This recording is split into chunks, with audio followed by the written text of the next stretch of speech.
Sa DF na lang ako maglalaba. So guys, ayan, papasok ako ngayon, busy ako. Tawag dito, naputol yung pelikula. Kaya ayaw ko talaga na nag-aano ako, tawag dito, nagki-clip. Ang sayang yung pilikmata ko guys kasi naputol talaga siya, ayan o. Diba? Kaya ayaw ko gumagamit ng Corly. Corly ba yun? Nauubos yung aking pilikmata. Natural pa naman tong mahaba. Buti pa yung pilikmata ko mahaba. Tawag dito, kahit late na ako, nag-makeup pa rin ako. Para pagdating doon, trabaho na lang ako. Tawag dito, diba? Napaka-busy kong tao.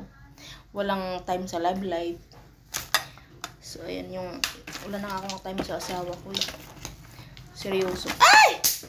Buti na lang hindi naghahanap ng iba yung asawa ko. Diba?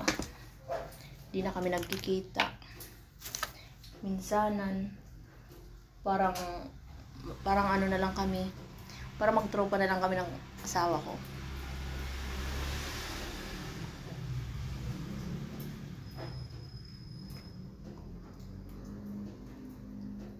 So, ayan. Natural look lang ako, guys. Tapos, yung kape ko kasi,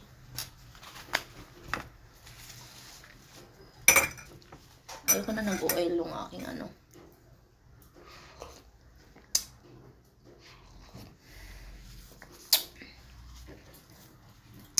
Ma'am, late lang ako. Kasi, dumating kasi yung bill namin, pati ng ilang ko. Wala kaming pambayad. So, umalis pa kami. Wala kaming bigas. Ayan. So, lahat wala. So, nagremedyo pa kami. So, natural look lang yung aking makeup, guys. Hindi alata. Pauwi na rin ngayon yung panganay ko. Habang yung bunso ko papasok. Ayan. Ayokong masyadong pulahan yung uso ko. Natural lang look kasi ayaw ng mga kasama ko na nakikita kung mapula yung uso.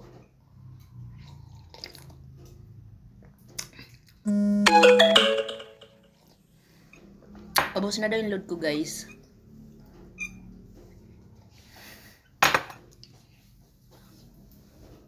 So, outfit check.